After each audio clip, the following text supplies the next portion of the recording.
live, and I suppose you can see me horizontal. No, or is it vertical? Let's use mobile terms and say I hope you can see me in landscape mode because the tilted portrait mode wasn't working out for me very well. It is hella sunny out there, very sunny. So we have fan on. I If you find it disturbing, well, I'm sorry because it is very hot. It is very sunny, the plants are shimmering in sunlight, and I am sitting way far away from sunlight because this might sound a bit weird, but I have sun issues. I sit in the sun for too long and then I get migraine. That's a topic for another day. We are back, and yes, you read it right. 2 chapters today. We have to go for 2 chapters at a time. I swear to God, if we don't do that, we are not going to be able to finish it even before the show comes out. And talking about the Percy Jackson show, I am so excited, so thrilled to see the trailer. Oh my God. It was impeccable. The cinematography was amazing. The casting is amazing, and I am so sure that the actor, I'm very sorry, I forgot his name, the guy who plays Percy, is going to do such a fabulous job of being sassy that it is going to be worth it, and I really cannot wait. And my God, Annabeth looks so beautiful. She is such a cute girl. And obviously Grover, full huge fan of Grover, actor. Amazing job he's doing in the trailer. Imagine if the trailer is so amazing, how the show is going to be. Plus, oh my God, I will have to wait for 1 week to see another episode, which is so going to get on my nerves, but we'll see. Maybe if I stay away from the show spoilers and wait for the entire season to get over, then maybe I can watch it in one go. I wasn't even over Good Omens season 2, and here comes the Percy Jackson. Oh, this is going to be super amazing, and I cannot wait. And carrying on from that, let's start reading. It is our time to shine, so.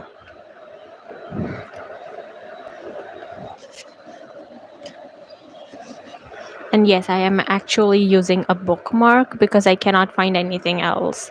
Everything is left the chat at this point. Chapter 7. My dinner goes up in smoke.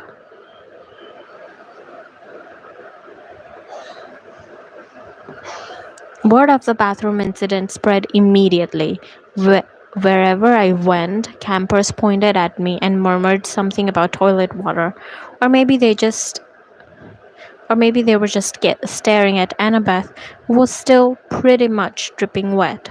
She showed me a few more places: the metal shop, where kids were forging their own swords, the arts and craft room, where satyrs were sandblasting a giant marble statue of a goat man, and a climbing wall, which actually consisted of 2 fencing walls that shook violently, dropped boulders, sprayed lava, and clashed together if you didn't get to the top fast enough.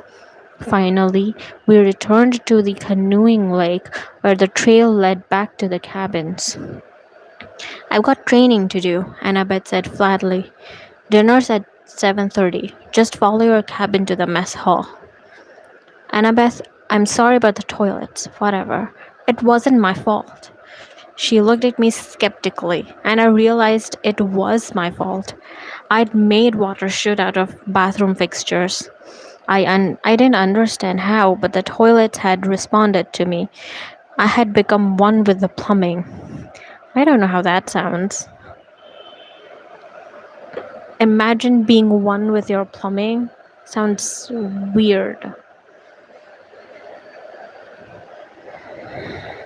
I have to sit in way that you can see my face, so even my expressions are worth it.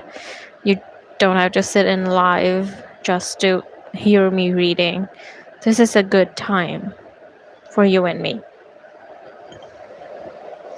Oh, and speaking of live and everything, if you are watching the reruns or in any other way, please don't forget to like and subscribe because this is eventually going to be my livelihood. Because I don't see me writing because of my procrastination, and you don't want me to be a teacher.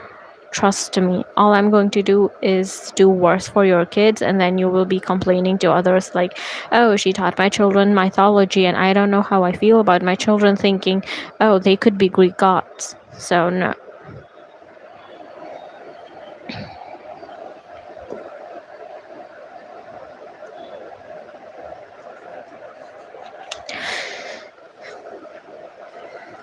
You need to talk to the oracle, Annabeth said.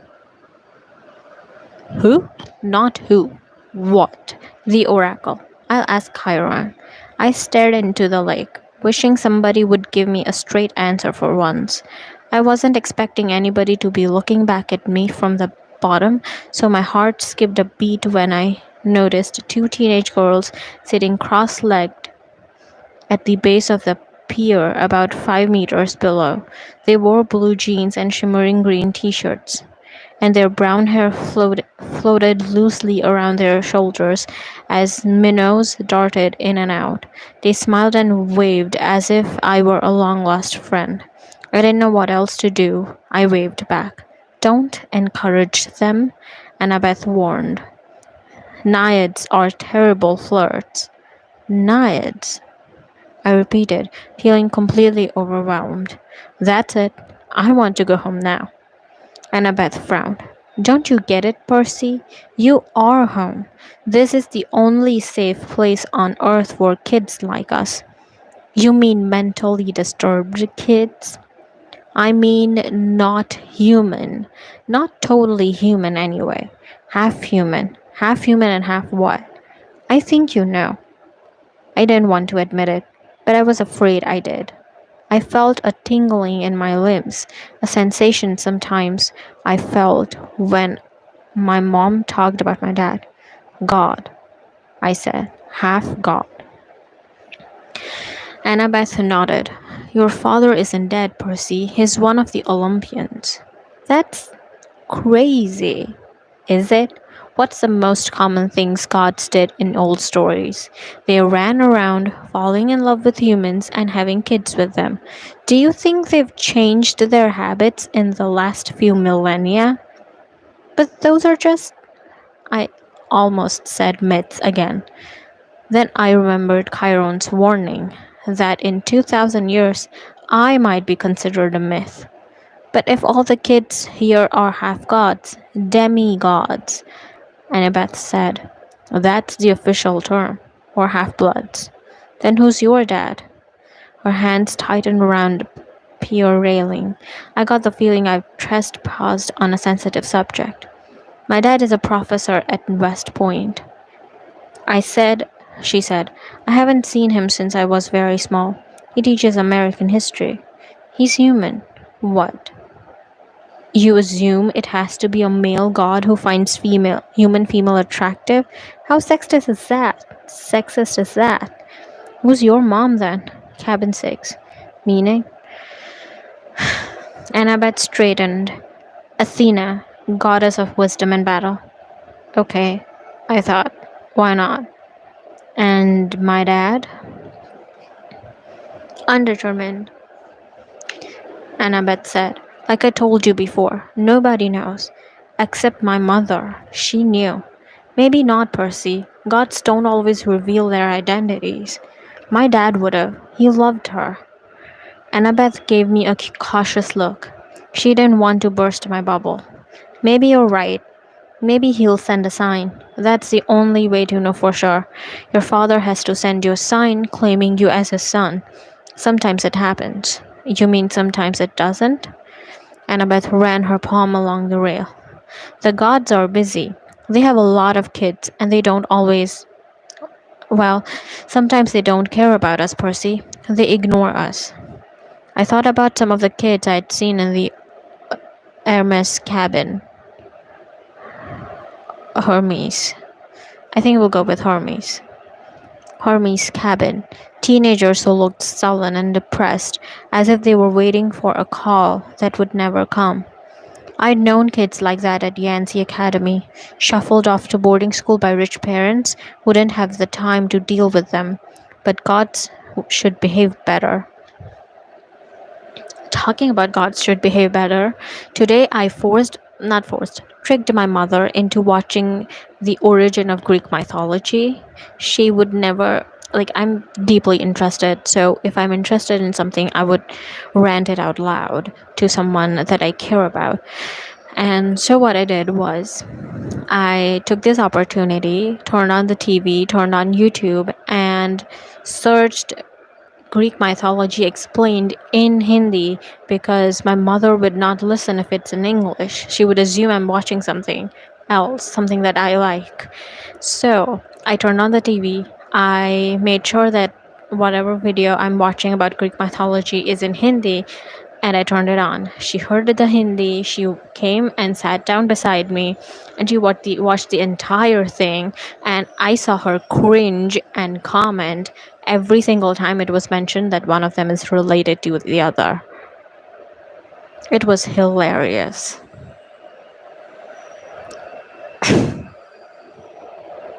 She was so confused. And she kept on asking, what do they mean by she was his niece? What do you mean by she was his sister? Why would they marry their sister? And I had no answer. Why would I have the answer? The gods didn't tell me why would they marry their sisters or nieces. And I have deep respect for Hades and Persephone. No shade there.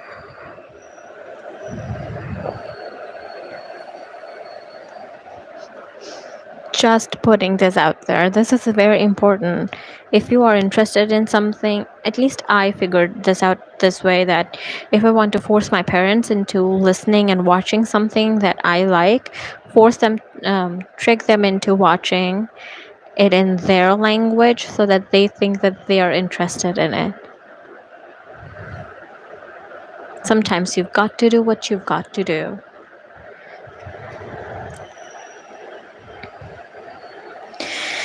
So I'm stuck here, I said. That's it for the rest of my life? It depends. Some campers only stay the summer. If you're a child of Aphrodite or Demeter, you're probably not a real powerful force. The monsters might ignore you, so you can get by with a few months of summer training and live in the mortal world the rest of the year. But for some of us, it's too dangerous to leave. We are we are year-rounders. In mortal world, we attract monsters. They sense us. They come to challenge us. Most of the time, they'll ignore us until we are old enough to cause trouble, about 10 or 11 years old. But after the most demigods either make their way here or they get killed off. A few manage to survive in the outside world and become famous. Believe me, if I told you the names, you'd know them. Some don't even realize they're demigods, but very, very few are like that. So monsters can't get in here? Annabeth shook her head. Not unless they're intentionally stalked in the woods or specially summoned by somebody on the inside. Why would anybody want to summon a monster? Practice fights, practical jokes. Practical jokes. The point is, the borders are sealed to keep mortals and monsters out. From the outside, mortals look into the valley and see nothing unusual, just a strawberry farm. So you're a year-rounder? Annabeth nodded.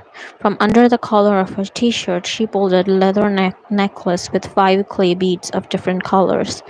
It was just like Luke's, except Annabeth's also had big old big gold rings strung on it, like a college ring. I've been here since I was 7, she said. Every August, on the last day of summer session, you get a bead for surviving another year. I've been here longer than most of the counselors, and they're all in college. Why did you come so young? She twisted the ring on her necklace. None of your business. Oh, I stood there for a minute in uncomfortable silence. So, I could just walk out of here right now if I wanted to? It would be suicide, but you could. With Mr. D's or Chiron's permission. But they wouldn't give permission until the end of the summer sessions unless you were granted a quest. But that hardly ever happens. The last time her voice trailed off. I could tell from her tone that the last time hadn't gone well. Back in the sick room, I said, when you were feeding me that stuff, ambrosia. Yeah. You asked me something about the summer solstice. Annabeth's shoulders tensed. So you do know something? Well, no. Back at my old school, I overheard Grover and Chiron talking about it. Grover mentioned the summer solstice. He said something like, we didn't have much time because of the deadline. What did that mean? She clenched her fists. I wish I knew. Chiron and the satyrs, they know. But they won't tell me. Something is wrong in Olympus. Something pretty major. Last time I was there, everything seemed so normal. You've been to Olympus?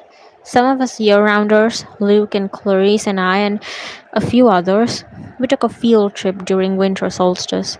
That's when the gods have their big annual council. But how did you get there? The Long Island Railroad, of course.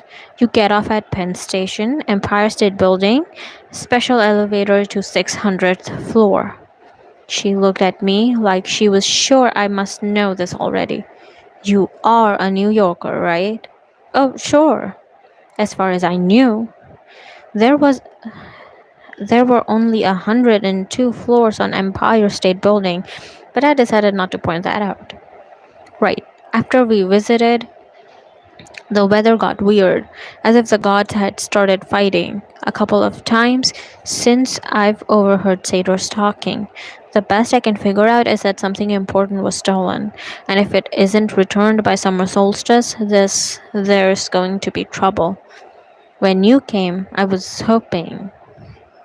I mean, Athena can get along with just anybody, except for Ares. And so, of course, she's got the rivalry with Poseidon. But, I mean, aside from that, I thought we could work together. I thought you might know something. I shook my head. I wished I could help her, but I felt too hungry and tired and mentally overloaded to ask any more questions. I'm going to mark that. That is a very important line. Hungry, tired, and mentally overloaded.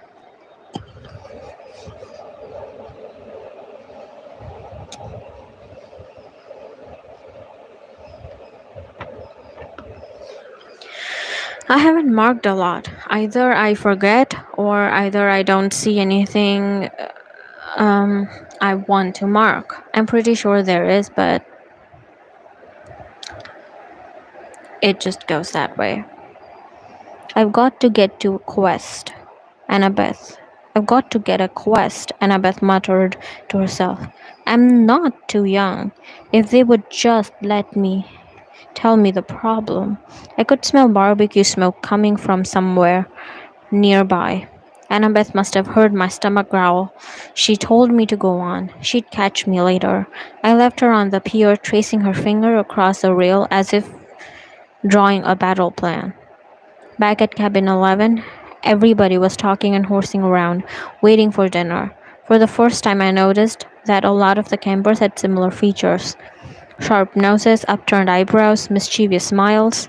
They were the kind of kids that teachers would peg as troublemakers. Thankfully, nobody paid much attention to me as I walked over to my spot on the floor and plopped down with my minotaur horn. The counselor, Luke, came over. He had the Hermes family resemblance, too. It was marred by the scar on his right cheek, but his smile was intact. "Found you a sleeping bag," he said, "and here, I stole you some toiletries from camp store." I couldn't tell if he was kidding about the stealing part. I said, "Thanks." "No prob." Looks Luke sat next to me, pushed his back against the wall. "Tough first day?" "I don't belong here. I don't even believe in gods," I said. "Yeah, that's how we all started. Once you start believing in them, it doesn't get any easier," he said. The bitterness in his voice surprised me, because Luke seemed like pretty easygoing guy. He looked like he could handle just about anything. "So your dad is Hermes."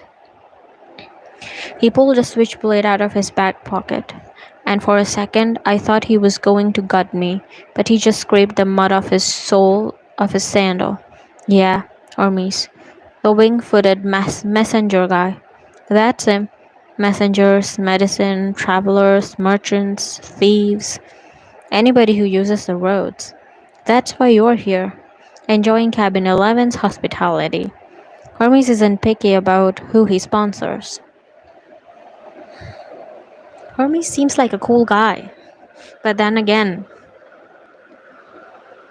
thieves and anybody, I guess it just works that way. I need to find an equivalent of Hermes in Hindu mythology. I'm assuming it's Narad Muni, but it just doesn't seem right.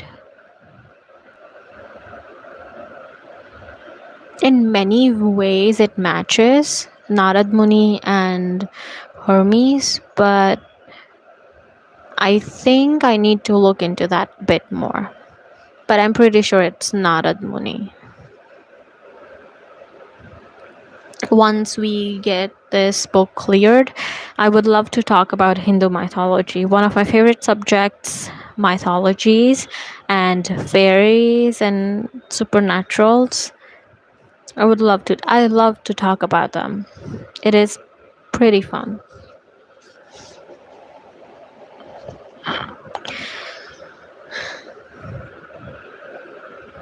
I figured Luke didn't mean to call me a nobody. He just had a lot on his mind. "You ever meet your dad?" "Once." I waited, thinking that if he wanted to tell me, he'd tell me. Apparently, he didn't. I wondered if the story had anything to do with how he got a scar. Luke looked up, managed a smile. "Don't worry about it, Percy. The campers here, they're mostly good people. After all, we're extended family, right? We take care of each other." He seemed to understand how lost I felt, and I was grateful for that, because an older guy like him, even if he was a counselor, should have steered clear of an uncool middle schooler like me. But Luke had welcomed me into the cabin. He'd even stolen me some toiletries, which was the nicest thing anybody had done for me all day. I decided to ask him my last big question, the one that had been bothering me all afternoon. Clarice from Aries was joking about me being Big Three material.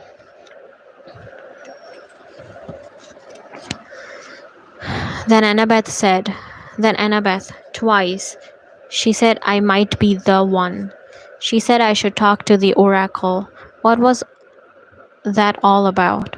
Luke folded his knife. "I hate prophecies." "What do you mean?" His face twitched around his scar. "Let's just say I messed things up for everybody else. The last 2 years Ever since my trip to the Garden of Hesperides went sore, Chiron hasn't allowed any more quests. Annabeth's been dying to get out into the world. She pestered Chiron so much he finally told her he already knew her fate. He'd had a prophecy from Oracle. He wouldn't tell her the whole thing, but he said Annabeth wasn't destined to go on a quest yet. She had to wait until somebody special came to the camp. Somebody special. Don't worry about it, kid. Annabeth wants to think every new camper who comes through here is the omen she's been waiting for. Now come on, it's dinner time. The moment he said that, a horn blew in the distance. Somehow I knew it was a conch shell, even though I'd never heard one before. Luke yelled, 11, fall in. The whole cabin, about 20 of us, filed into Common's yard. We lined up in order of seniority, so of course I was dead last. Campers came from other cabins too, except for 3 empty cabins at the end. The cabin 8, which had looked normal in the daytime, but now was starting to glow silver as the sun went down. We marched up the hill to the mess hall pavilion. Satyrs joined us from the meadow. Naiads emerged from the canoeing lake. A few other girls came out of the woods. And when I say out of the woods, I mean straight out of the woods. I saw one girl, about 9 or 10 years old, melt from the side of the maple tree and come skipping up the hill. My bad. In all, there were maybe 100 campers, a few dozen satyrs, and a dozen assorted wood nymphs and naiads. At the pavilion, torches blazed around the marble columns.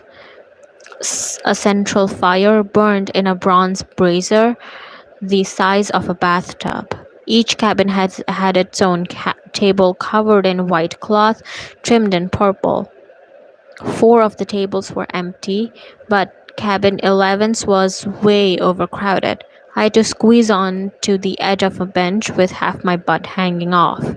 I saw Grover sitting at table 12 with Mr. D, a few satyrs, and a couple plump blonde boys who looked just like Mr. D. Chiron stood to one side, the picnic table being way too small for a centaur. Annabeth sat at table 6 with a bunch of serious-looking athletic kids, all with her gray eyes and honey blonde hair. Clarice sat behind me at Aries' table. She'd apparently gotten over being hosed down because she was laughing and belching right alongside her friends. Finally, Chiron pounded his hoof against the marble floor of pavilion and everybody fell silent.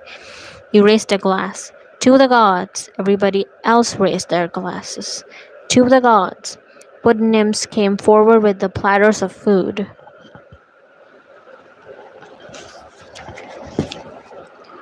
Grapes, apples, strawberries, cheese, fresh bread, and yes, barbecue. My glass was empty, but Luke said, speak to it, whatever you want, non-alcoholic, of course. Cherry Coke, I said, the glass filled with sparkling caramel liquid. Then I had an idea. Blue cherry Coke. The soda turned a violent shade of cobalt. I took a cautious sip. Perfect. I drank a toast to my mother. She's not gone, I told myself. Not permanently, anyway. She's an underworld. And if that's a real place, then someday... Here you go, Percy, Luke said, handing me a platter of smoked brisket. I loaded a plate that was about to take a big bite when I noticed everybody getting up, carrying their plates towards the fire in the center of the pavilion. I wondered if they were going for dessert or something. Come on, Luke said. As I got closer, I saw that everyone was taking a portion of their meal and dropping it into the fire. The ripest strawberry, the juiciest slice of beef, the warmest, most buttery roll. Burnt offerings for the gods. They liked the smell. Luke murmured in my ear, "You're kidding." His look warned me not to take this lightly, but I couldn't help but wondering why an immortal, all powerful being would like the smell of burning food.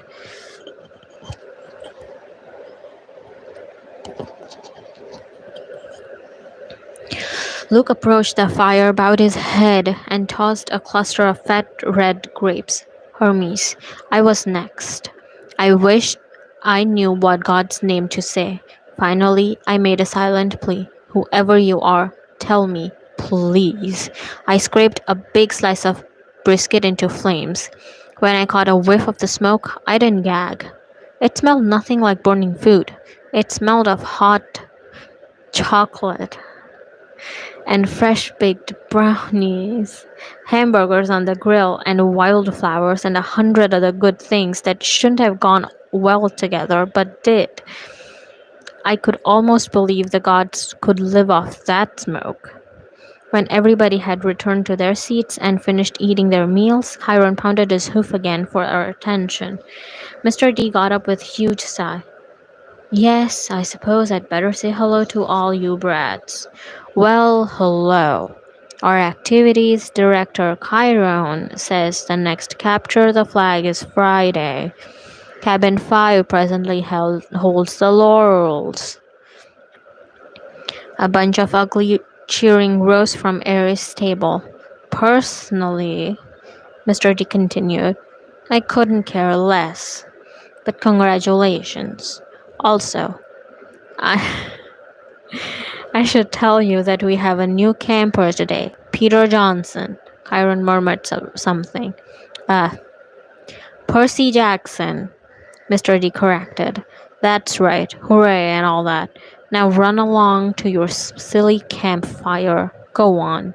Everybody cheered. We all headed down towards the campfire. Amphitheater, my bad, not campfire, where Apollo's cabin led a sing along.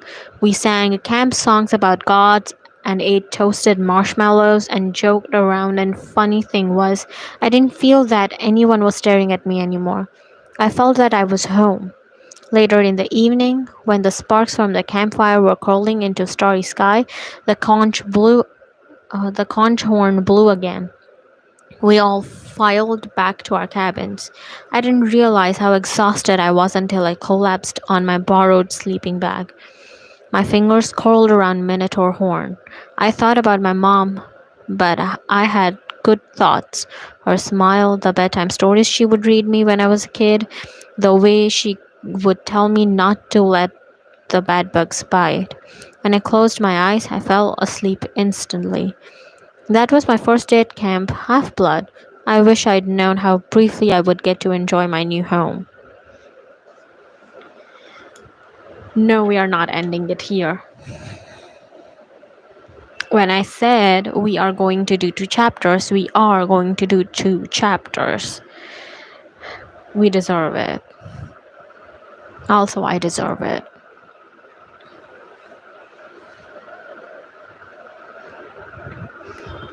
Chapter 8, We Capture a Flag.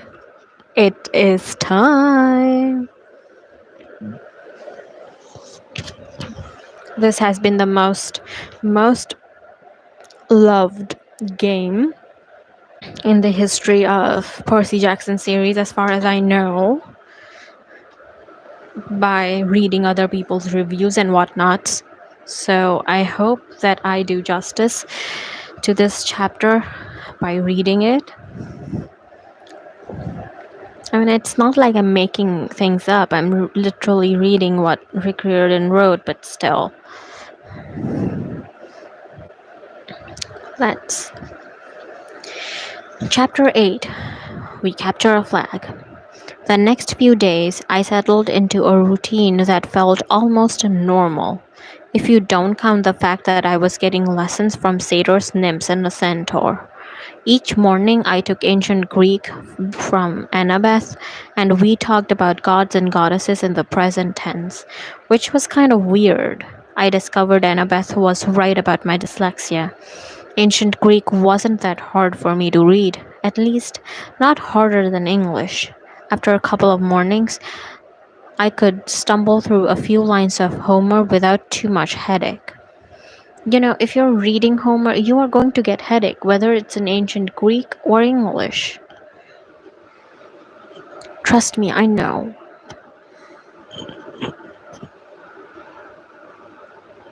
And not just Homer, Ovid as well. The only thing I'm sad about is that we in general don't have Sappho's poems. We deserve another Sappho. I hope she's reborn and does her work again.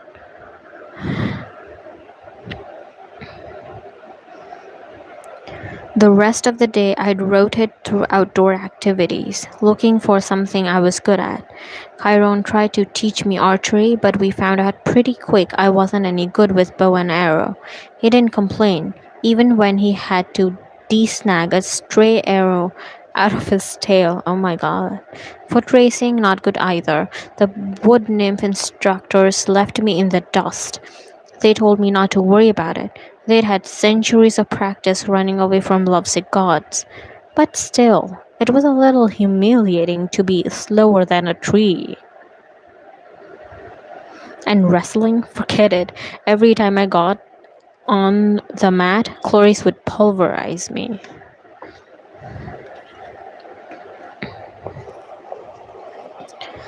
That's more where that came from, punk, she'd mumble in my ear.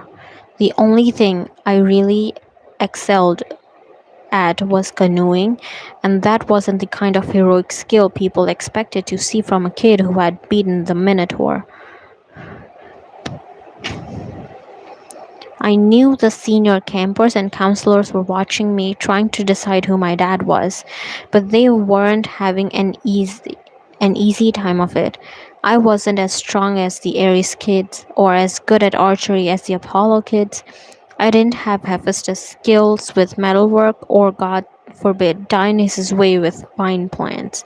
Luke told me I might be child of Hermes, a kind of jack of all trade, masters of none, but I got the feeling he was just trying to make me feel better. He really didn't know what to make of me either. Despite of all that, I liked the camp. I got used to the morning fog over the beach, the smell of hot strawberry fields in the afternoon, even the weird noises of monsters in the woods at night. I would eat dinner with Cabin 11, scrape part of my meal into the fire, and try to feel some connection to my real dad. Nothing came. Just the warm feeling I've always had, like the memory of his smile. I tried not to think too much about my mom, but I kept wondering if gods and monsters were real, if all this magic stuff was possible, surely there was some way to save her, to bring her back. I started to understand Luke's bitterness and how he seemed to resent his father Hermes. So, okay, maybe gods had important things to do, but couldn't they call in once in a while or thunder or something? Dionysus could make Diet Coke appear out of thin air. Why couldn't my dad, whoever he was, make a phone appear? Thursday afternoon, 3 days after I'd arrived at Camp Half Blood, I had my first sword fighting lesson.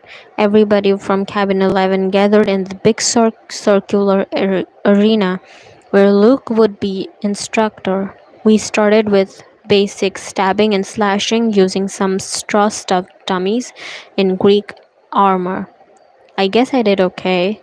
At least I understood what I was supposed to do with my reflexes were good. The problem was I couldn't find a blade that felt right in my hands. Either they were too heavy or too light or too long. Luke tried his best to fix me up, but he agreed that none of the practice blades seemed to work for me. We moved on to dueling in pairs. Luke announced he would be my partner, since this was my first time. Good luck, one of the campers told me. Luke's the best swordsman in the last 300 years.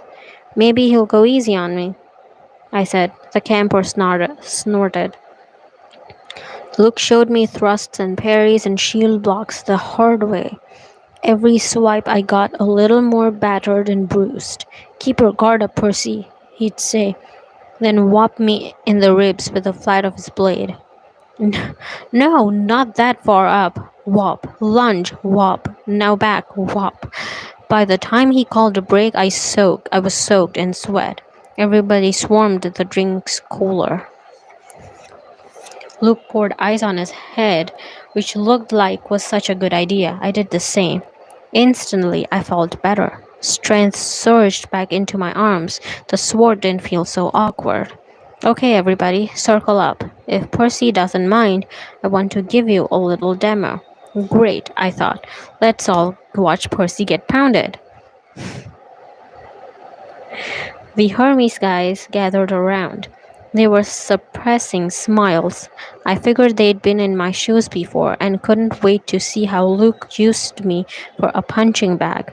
He told everybody he was going to demonstrate a disarming technique, how to twist the enemy's blade with the flat of your own sword so that he had no choice but to drop his weapon. "This is difficult," he stressed. "I've had it used against me. No laughing at Percy now. Most swordsmen have to work years to master this technique." He demonstrated the move on me in slow motion. Sure enough, the sword clattered out of my hand. "Now, in real time," he said, after I'd retrieved my weapon. "We keep sparring until one of us pulls it off. Ready, Percy?" I nodded, and Luke came after me. Somehow I kept him from getting a shot at the hilt of my sword. My senses opened up. I saw his attacks coming. I countered. I stepped forward and tried to thrust off my own. Luke deflected it easily, but I saw a change in his face. His eyes narrowed, and he started to press me with more force. The sword grew heavy in my hand. The balance wasn't right. I knew it was only a matter of seconds before Luke took me down, so I figured, what the heck? I tried the disarming maneuver. The blade hit the base of Luke's, and I twisted, putting my whole weight into a downward thrust. Clang! Luke's sword rattled against the stones. Yeesh. Luke's gonna be pissed.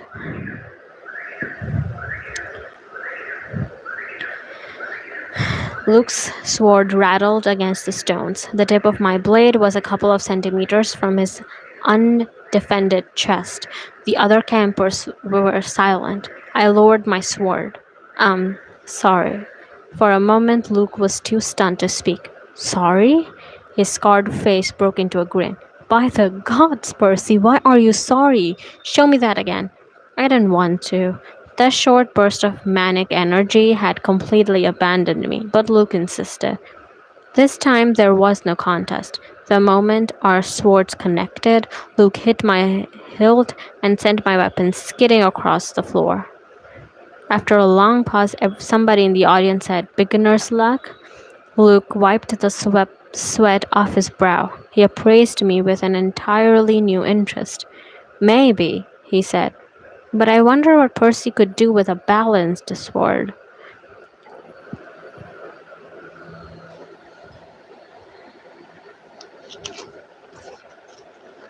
Friday afternoon, I was sitting with Grover at the lake, resting from a near-death experience on the climbing wall. Grover had scampered on to the top like mountain goat, but the lava had almost gotten me. My shirt had smoke holes in it. The hairs had been singed off my forearms. We sat on the pier watching the naiads do underwater basket weaving until I got up the nerve to ask Grover how his conversation with had gone with Mr. D. His face turned a sickly shade of yellow. "Fine, just great," he said. "So your career's still on track?" He glanced at me nervously. "Karen told you I want a searcher's license?" Well, no. I had no idea what a searcher's license was, but it didn't seem like the right time to ask. He just said you had big plans, and that you needed credit for completing a keeper's assignment. So, did you get it?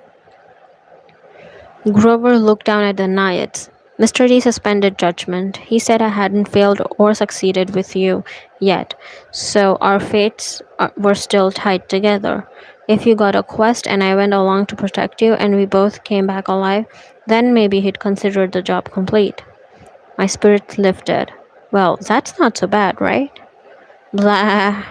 He might as well have transferred me to stable cleaning duty. The chances of you getting a quest, and even if you did, why would you want me along? Of course I want you along.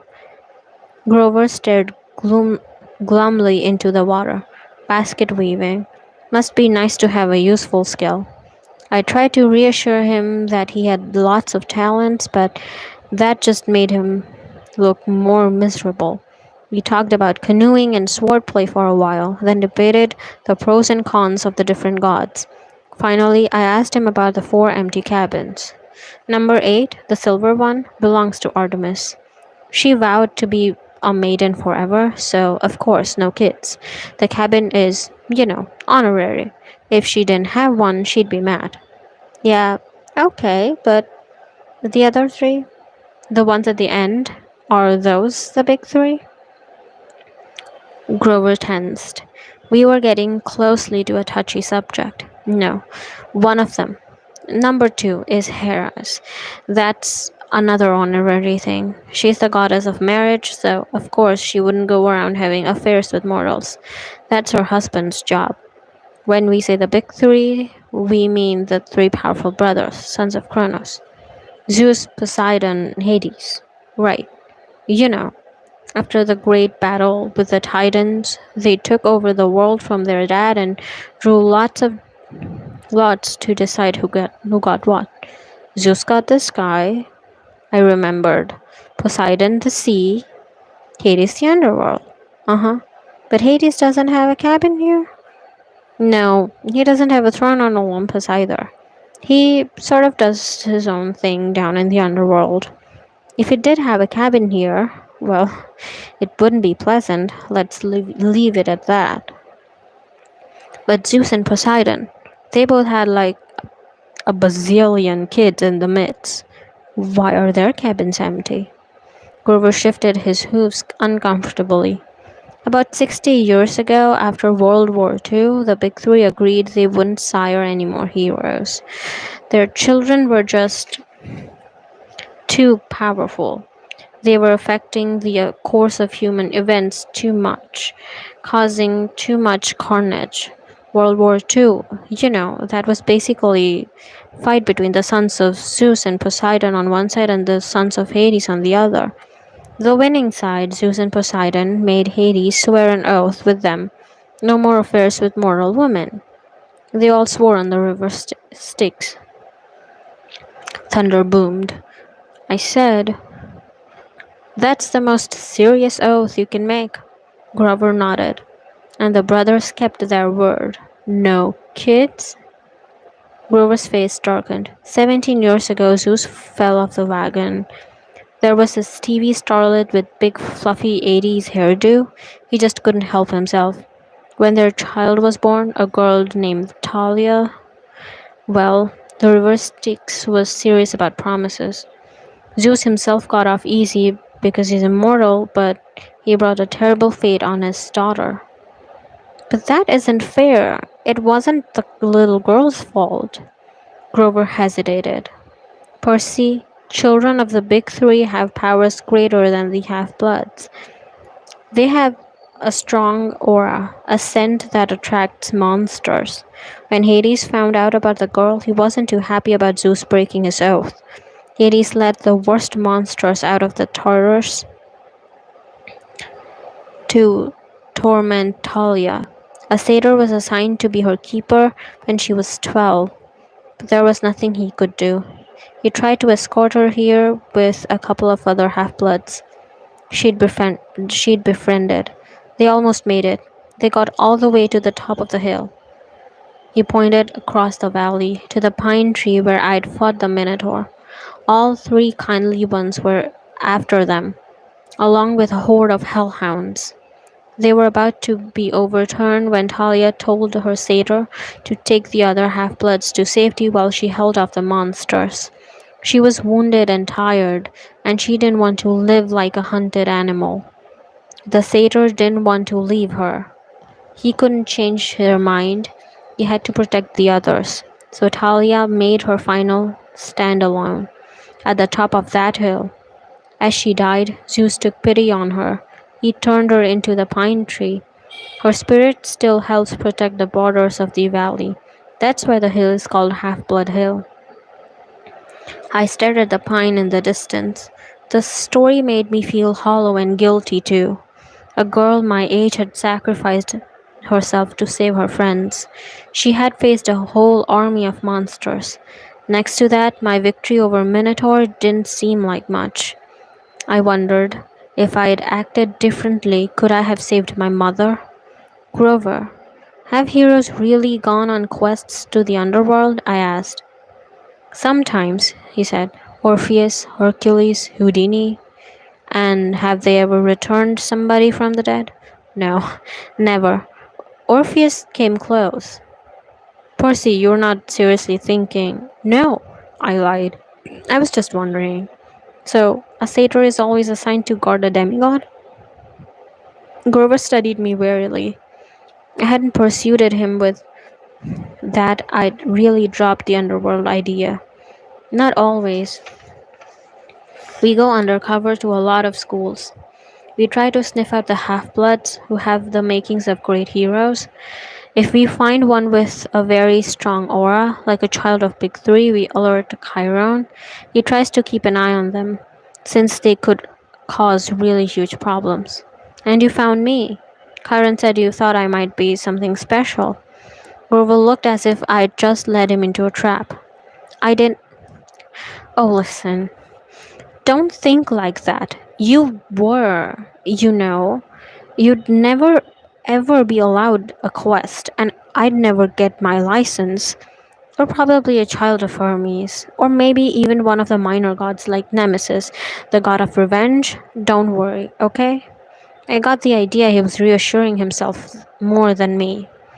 That night after dinner, there was a lot more excitement than usual. I had looked down the books for a really long time, haven't I? It's exciting. This is how I read. I get lost and then I don't even know what I'm doing. The night after dinner was a lot more excitement than usual. At last, it was time for Capture the Flag. When the plates were cleared away, the conch shell sounded, and we all stood at our tables. Campers yelled and cheered as Annabeth and two of her siblings ran into the pavilion carrying a silk banner. It was about 3 meters long, glistening gray with the paint of a barn owl above an olive tree. From the opposite side of the pavilion, Clarice and her buddies ran in with another banner of identical size, but gaudy red painted with a bloody spear and a boar's head. I turned to Luke and yelled over the noise. Those are the flags? Yeah. Ares and Athena always lead the teams. Not always, but often. So if another cabin captures one, what do you do? Repaint the flag? He grinned. You'll see. First, we have to get one. Whose side are we on? He gave me a sly look, as if he knew something I didn't. The scar on his face made him look almost evil in the torchlight. We made a temporary alliance with Athena. Tonight, we get the flag from Ares, and you are going to help. The teams were announced. Athena had made an alliance with Apollo and Hermes, and the two biggest cabins. Apparently, privileges had been traded, shower times, chore schedules, the best slots of activities, in order to win support. Ares had allied themselves with everybody else, Dionysus, Demeter, Aphrodite, and Hephaestus. From what I'd seen, Dionysus' kids were actually good athletes, but there were only two of them. Demeter's kids had the edge with nature skills and outdoor stuff, but they weren't very aggressive. Aphrodite's sons and daughters, I wasn't too worried about. They mostly sat out every activity and checked their reflections in the lake and did their hair and gossiped. Hephaestus' kids weren't pretty. There were only four of them, but they were big and burly from working in the metal shop all day. They might be a problem. That, of course, left Ares' cabin. A dozen of biggest, ugliest, meanest kids on the Long Island or anywhere else on the planet. Chiron hammered his hoof on the marble. Heroes, he announced. You know the rules. The creek is the boundary line. The entire forest is fair game. All magic items are allowed. The banner must be prominently displayed and have no more than two guards. Prisoners may be disarmed but may not be bound or gagged. No killing or maiming is allowed. I will serve as referee and battlefield medic. Arm yourselves. He spread his hands, and the tables were suddenly covered with equipment helmets, bronze swords, spears, oxide shields, and coated in metal. Whoa, we're really supposed to use these? Luke looked at me as if I were crazy. Unless you want to get skewered by your friends in cabin 5. Here, Karen thought these would fit. You'll be on border patrol. My shield was the size of the NBA backboard, with a huge caduceus in the middle. It weighed about 1,000,000 pounds. I could have snowboarded on it fine, but I hoped nobody seriously expected me to run fast. My helmet, like all the helmets in Athena's side, had blue horsehair plume on top. Ares and their allies had red plumes. Blue team, forward! Annabeth yelled. We cheered and shook our swords and followed her down the path to the south woods. The red team yelled taunts at us as they headed off towards north. I managed to catch up Annabeth without tripping over my equipment. Hey, she kept marching. So, what's the plan? Got any magic items you can loan me? I asked. Her hand drifted towards her pocket as if she were afraid I'd stolen something. Just watch Clarice's spear, she said. You don't want that thing to touch you, otherwise, don't worry. We'll take the banner from Ares. Has Luke given you your job? Border patrol, whatever that means. It's easy. Stand by the creek, keep the Reds away. Leave the rest to me. Athena always has a plan. She pushed ahead, leaving me in the dust. Okay. Glad you wanted me on your team, I mumbled. It was a warm, sticky night. The woods were dark, with fireflies popping in and out of view.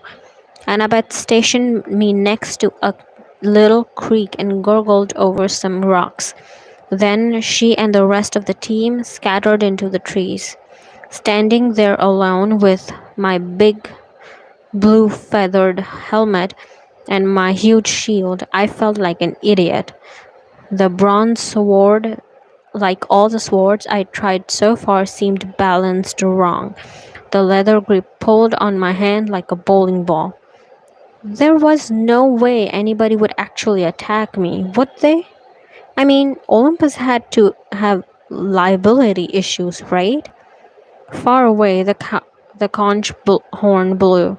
I heard whoops and yells in the woods and the clanking of metal kids fighting. A blue plume ally from Apollo raced past me like a deer, leaped through the creek, and disappeared into enemy territory. Great, I thought. I'll miss all the fun as usual. You're lucky to be missing that, Percy. Then I heard a sound that sent a chill up my spine, a low canine growl somewhere close by. I raised my shield instinctively at the feeling something was stalking me. Then the growling stopped. I felt the presence retreating. On the other side of the creek, the underbush exploded. 5 Ares warriors came yelling and screaming out of the dark. Cream the punk! Clarice screamed. Her ugly pig eyes glared through the slits of her helmet. She brandished a 2-meter spear, its barbed tip flickering with red light. Her siblings had only the standard issue bronzed sword. Not that made me feel any better. They charged across the stream. There was no help in sight. I could run, or I could defend myself against the half Aries cabin. I managed to sidestep the first kid's swing, but these guys were not as stupid as minotaurs. They surrounded me and Clarice thrust at me her spear. My shield deflected the point, but I felt a painful tingling all over my body. My hair stood on end. My shield arm went numb and air burned. Electricity. Her stupid spear was electric. I fell back. Another Aries guy slammed me in the chest with the butt of his sword and hit the dirt. They could have kicked me into jelly, but they were too busy laughing. Give him a haircut, Clarice said. Grab his hair. I managed to get to my feet. I raised my sword, but Clarice slammed it aside with her spear as sparks flew. Now both my arms felt numb. Oh wow, Clarice said. I'm scared of this guy. Really scared.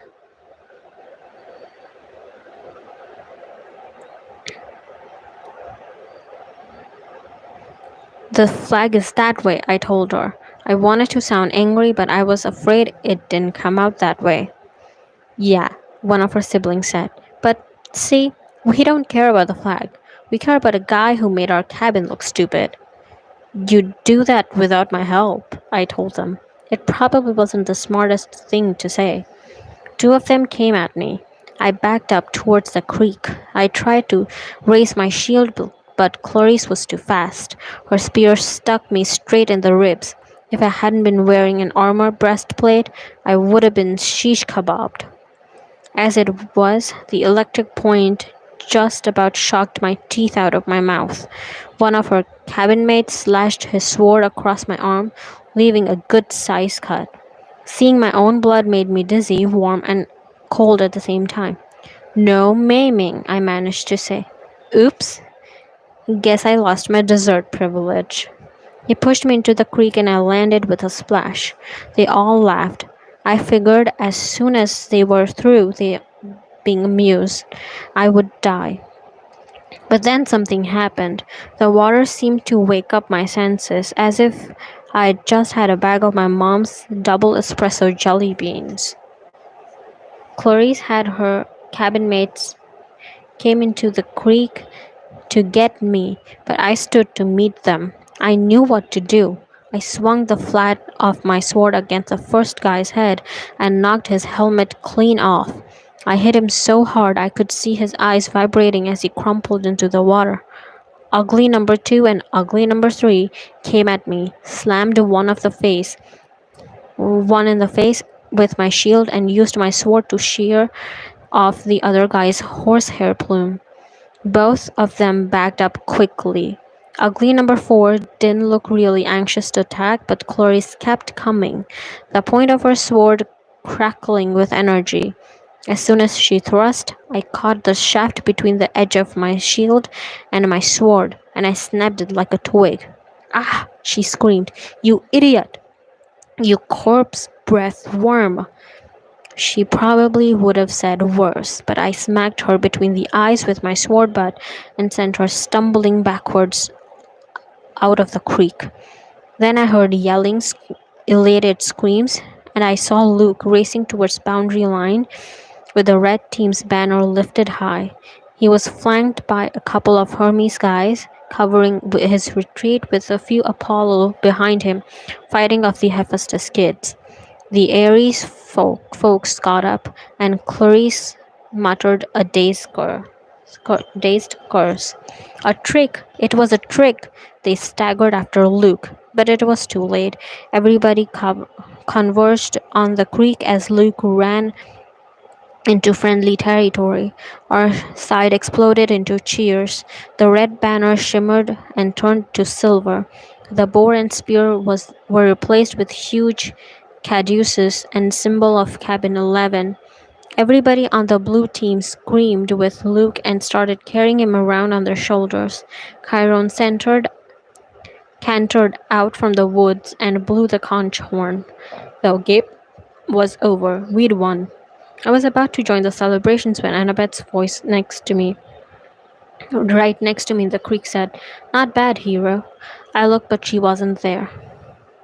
"Where the heck did you learn to fight like that?" she asked. The air shimmered. She materialized holding a Yankees baseball cap as if she'd just taken it off her head.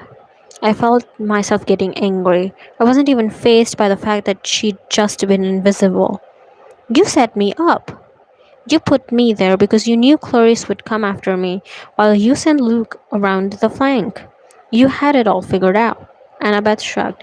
"I told you, Athena always has a plan. A plan to get me pulverized. I came as fast as I could. I was about to jump in, but you didn't need help." Then she noticed my wounded arm. "How did you do that?" "Sword cut. What do you think?" No, it was a sword cut. Look at it. The blood was gone.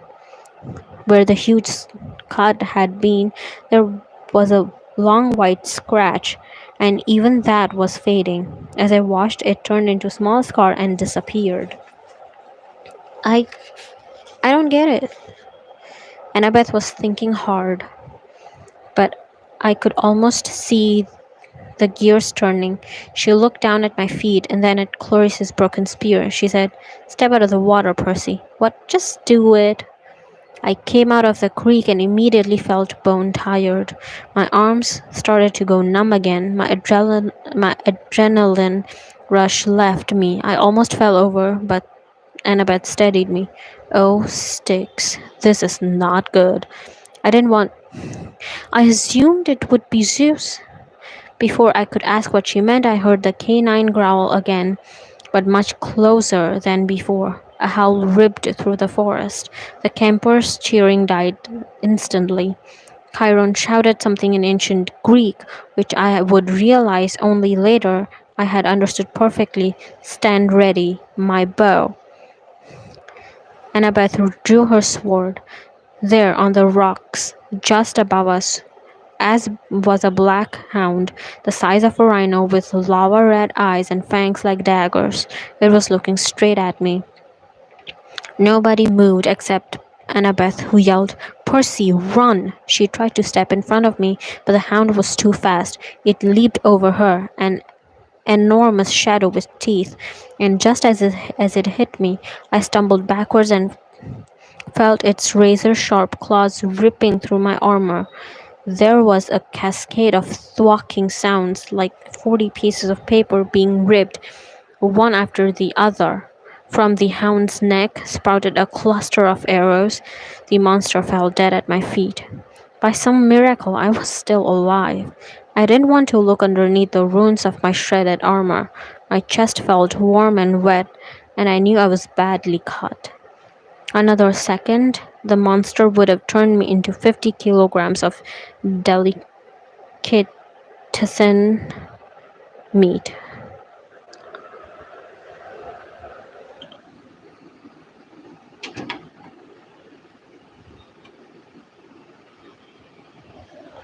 I guess something happened. I got a phone call and everything was in the ruins. I'm sorry. I assume you heard me. And I'm sorry for my pronunciations as well. Chiron trotted up next to us, a bow in his hands, his face grim. "De Immortalis," Annabeth said. "That's a hellhound from Fields of Punishment. They don't. They're not supposed to. Someone summoned it. Someone inside the camp." Luke came over, the banner in his hand forgotten, his moment of glory gone. Clarice yelled, "It's all Percy's fault. Percy summoned it." "Be quiet, child," Chiron told her. We watched the body of Hellhound melt into a shadow, soaking into the ground until it disappeared. "You're wounded. Quick, Percy, get in the water." "I'm okay." "No, you're not. Chiron, watch this." I was too tired to argue. I stepped into the creek. The whole camp gathered around me. Instantly, I felt better. I could feel the cuts on my chest closing up. Some of the campers gasped. Look, I don't know why, I said, trying to apologize. I'm sorry. But they weren't watching my wounds heal. They were staring at something above my head. Percy.